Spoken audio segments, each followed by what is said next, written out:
played at high volume, preferably in a residential area.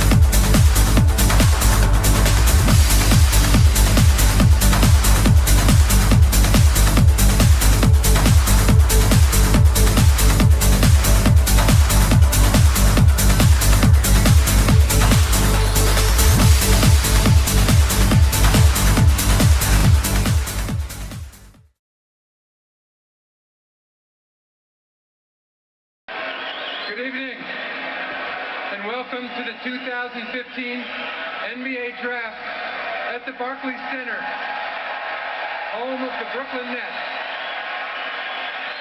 Thank you to the Nets for hosting tonight's draft, and thank you to our fans here and around the world for joining us and for your support all season long.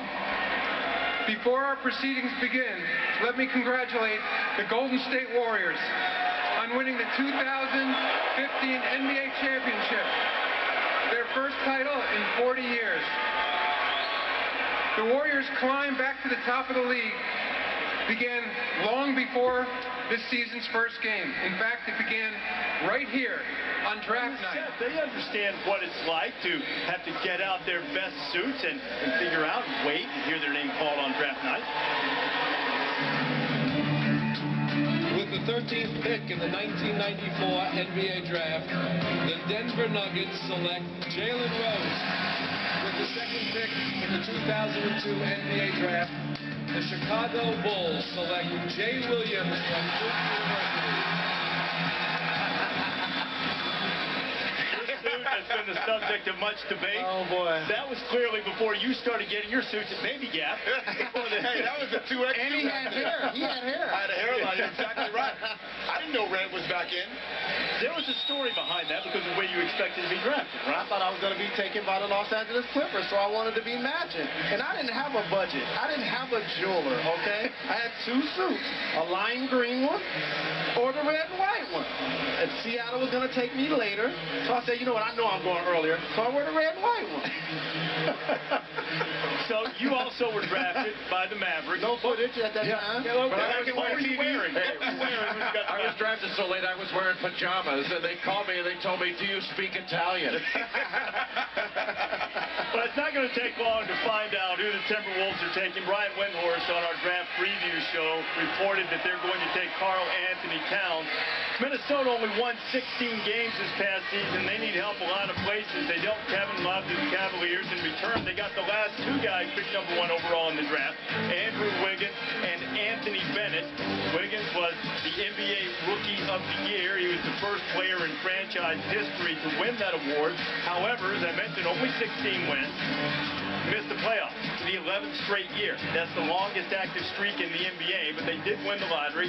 They'll have the first #1 pick in team history, and assuming that nobody moves, they will be the first team in NBA history to have 3 consecutive #1 overall picks on the roster at the same time. And Wiggins had a terrific rookie season, and they hope that Towns will be able to do the same thing. We're going to have reports from Minneapolis throughout the night, and Minnesota has made its selection. We believe it's going to be Karl Anthony Towns. Do you think they can't go wrong here? Can't go wrong with Karl Anthony Towns with his versatility. He's got a chance to be a great player. The Minnesota Timberwolves select Karl Anthony Towns from the University of Kentucky. And there is Karl Anthony Towns. Spent 1 season at Kentucky. Was dominant and even better as the season got later. Played his high school ball at J. Will's alma mater, St. Joe's in New Jersey. He's been an exemplary young man and part of the high character of this class that we talked about, exhibited by Karl Anthony Towns? I think he's an absolute great fit for the Timberwolves. They were almost last in the league in block shots per game, 27th. He averages 2. He can be that rim protector. And just because they had 16 wins, they had a down year, but they also played young. Ricky Rubio was out a lot of the year. Kevin Martin was out a lot of the year. Nikola Pekovic was out a lot of the year. So now you bring them back and you make them healthy, along with Zach LaVine, Andrew Wiggins, Shabazz Muhammad. They have talent on that team. Kevin Garnett, the mentor of Karl Anthony Towns, too. Here's what Karl Anthony Towns is able to give you: 6'11", 250.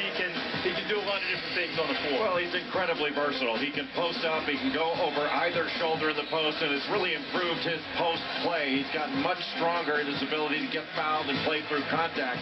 But he can also step away. He can knock down a three-pointer, knock down a mid-range jumper, and he can also put the ball on the deck. Does a very good job. He's mobile, running the floor, and does a nice job finishing. He is an excellent rim protector, shot blocker. Let's get this out of the way because of America's chronic problem with sobriety. He's got a 7'3" wingspan. Tip him back, America. He's got long arms, length, wingspan. But he's got an aptitude for the game. He's a great kid. He's a hard worker. He's terrific. Freshman, 19 years old, 7-footer. How about Patrick Ewing? That's right. A rim protector can run the floor, a soft touch. Of course, the young fella is going to be a better ball handler. Yeah, he's going to be able to make the three. But if he can make the Hall of Fame like Patrick Ewing, I'll take it if I'm the Minnesota Timberwolves. And Gerald, how about the fact he learned how to play with his back to the basket, going to school in Kentucky for a year? How about in February, if you would have said he would be the #1 pick over Okafor, people were laughing. It's just like everything that we worked hard and we put time in and all the sacrifices we made, it makes it really worth it. I'm really emotional right now because you're dreaming about this day, but it's here now, and I'm very, very happy. I'm happy for Karl. He puts a lot of time in. I'm happy for my wife, my daughter, because people don't understand what we sacrificed to do this and to live this dream and go to Kentucky and just to see him be happy. I'm so emotional on what he did at Kentucky, what John Calipari, Kenny Payne, and all them. And I mean, it's something that I never dreamed of, but I'm glad it's here, and I'm really emotional right now. A very proud moment. Thanks for sharing it with us. And for all the games, you guys never sat next to each other. It became a superstition, so you decided not to do that tonight here. So we move over to Jacqueline, who's not sitting next to her husband. Now, your son becomes the face of the Minnesota Timberwolves. What kind of advice have you given him for the spotlight that's going to be on him now? I just say, continue to work hard, love your fans, give them the smile that you always give us at home, be true to them, and work hard. Perfect advice from a great mom. Jacqueline, thank you. Reese? All right, Heather, so Karl Anthony Towns having that moment with Adam Silver, and Mom getting the quick picture as well. Now, he only averaged a little over 10 points per game, and granted, most of that was because of Calipari's platoon system and limited minutes, but it is the lowest scoring average by a #1 overall pick by nearly 5 points per game in the Comet Draft era. And here are the guys that I mentioned from Kentucky going #1 overall. The Wildcats are the only ones that have 3 guys to go first overall. With the second pick in the 2015 NBA Draft, the Los Angeles Lakers select D'Angelo Russell from The Ohio State University.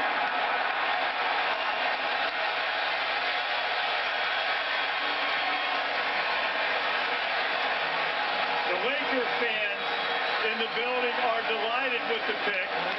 Jalen's head will not have to explode. And what does this indicate to you? Now, look, I'm not accusing, don't misunderstand, I'm not accusing the Lakers of any malfeasance. What does this say about their confidence in either swinging the trade for Cousins or being able to lure one of those free agents, Aldridge and Love, that you mentioned? A, it says a lot about their confidence. B, we know Kobe Bryant has a couple of years only remaining. Therefore, you need somebody that can lead the team in scoring, can lead the team in assists, a combination guard that's going to make players around him better. And they're also in the Western Conference, where it's guard dominant. Multiple All-Stars playing for great teams.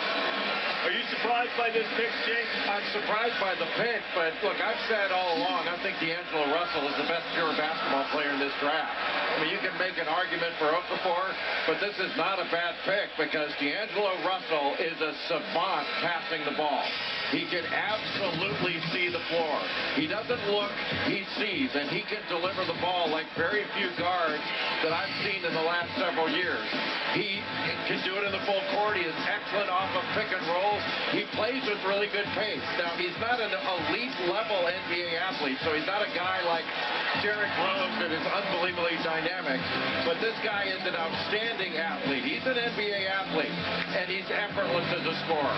Left-handed, he's got long arms, he can pull up and hit, he can drive it, he makes really good decisions, and the game just comes easy to him. It's a little bit like watching Steph Curry play. I'm not saying he's going to be as good. We're talking about the reigning MVP and a guy who's a certain Hall of Famer if he stays healthy, but Russell's got that kind of game. 36 years ago today that the Lakers drafted Magic Johnson, and I'm not saying that D'Angelo Russell's Magic Johnson, but they got another guy who can create a little bit of magic, and certainly he is the future of the assist, and it is time for the future of the assist, brought to you by State Farm, and for that we join Tom Penn. I'll tell you what, boom or bust, this is the best candidate to be a superstar in the league. You go to your advanced analytics team, and I did at ESPN. We got a good one.